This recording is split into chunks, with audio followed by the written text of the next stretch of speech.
Hello guys, welcome to C physics. इस question में हमसे कहा गया है कि वाई डू स्टार्स ट्विंकल, तारे टिमटिमाते क्यों हैं, ये हमें बताना है। चलिए, सबसे पहले तो एक स्टेटमेंट में लिख दे रहा हूँ कि twinkling of stars is due to atmospheric refraction. Twinkling of stars is due to atmospheric refraction of starlight. अगर आपको कोई भी स्टार विजिबल है, मतलब उस स्टार से निकलने वाली लाइट आपकी आंखों तक पहुंच रही है, तभी ये स्टार विजिबल होगा। चलिए अब देखते हैं, एक स्टार यहाँ पर स्पेस में कहीं है।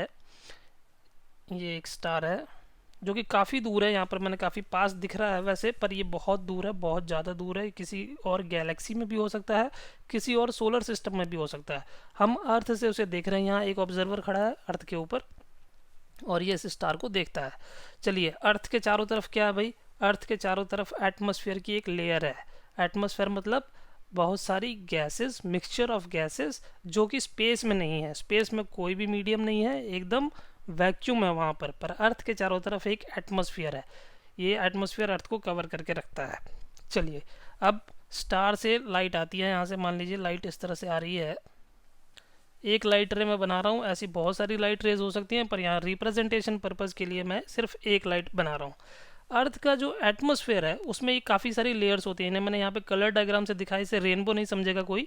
ये मैंने कलर से बस लेयर्स को डिफ्रेंशिएट करने के लिए बनाया है। इसमें बहुत सारी लेयर्स हैं जिनका रिफ्रैक्टिव इंडेक्स जो है हर लेयर का, वो चेंज हो रहा है ग्रेजुअली। मतलब जो सबसे नीचे वाली लेयर है, अगर उसका रिफ्रैक्टिव इंडेक्स μ1 है, तो उसके ऊपर वाली लेयर का कुछ और रिफ्रैक्टिव इंडेक्स होगा, उससे ऊपर वाली का कुछ और होगा, उससे ऊपर वाली का कुछ और उससे ऊपर वाली का कुछ और। मैंने यहाँ पर μ1 से लेके μ5 तक रिप्रेजेंट कर दिया।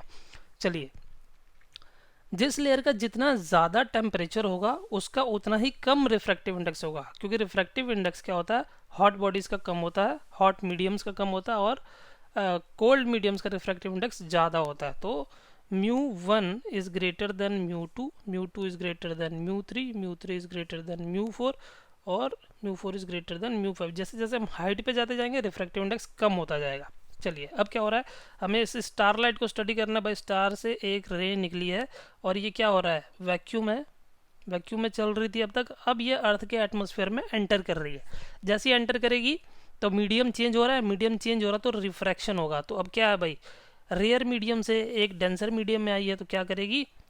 नॉर्मल की तरफ बेंड हो जाएगी। यहाँ से थोड़ी सी बेंड हो गई, उसके बाद अगले मीडियम में आती है तो फिर थोड़ी सी बेंड हो गई, फिर थोड़ी सी बेंड हो गई, फिर थोड़ी सी बेंड हो गई, फिर थोड़ी सी बेंड हो गई। और यहाँ अगर कोई ऑब्जर्वर खड़ा है तो इस ऑब्जर्वर तक ये लाइट ऐसे बेंड होती होती पहुँची। तो टेक्निकली तो इसे जाना चाहिए था कहाँ?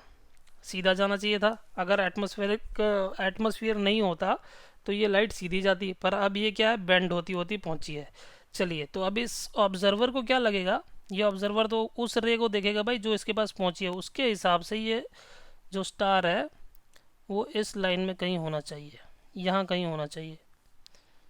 उसके हिसाब से तो लगेगा कि ये स्टार यहाँ पर है। देखिए, स्टार है यहाँ पर एक्चुअली, पर अब वो कहाँ दिख रहा है? अपनी अपेरेंट पोजीशन पर।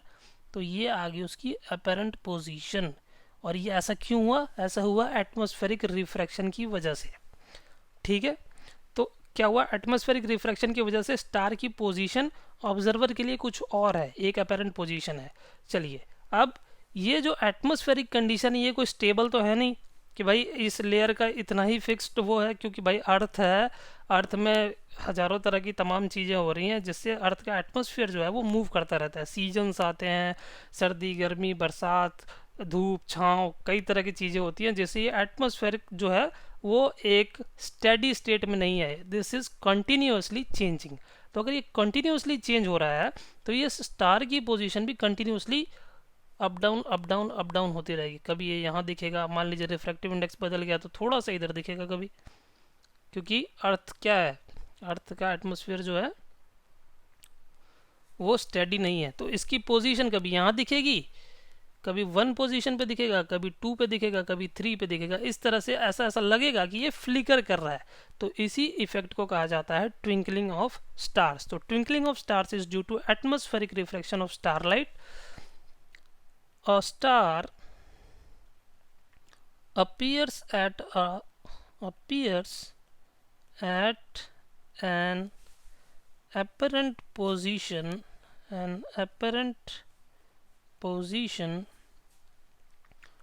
different than its actual position due to atmospheric refraction.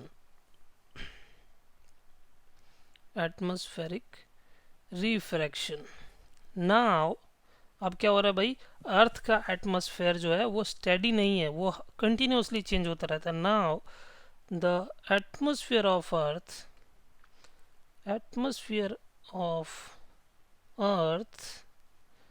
Is not steady नहीं है, फिक्स्ड नहीं है कोई। It's continuously changing, it's continuously changing, and due to this the apparent position of star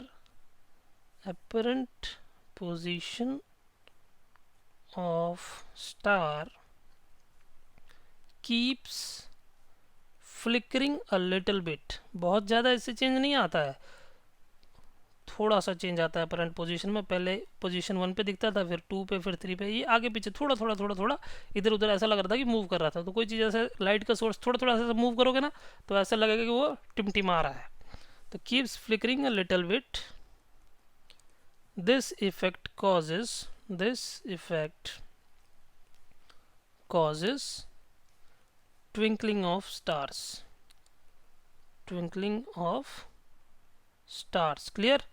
clear है? तो आप enjoy करो।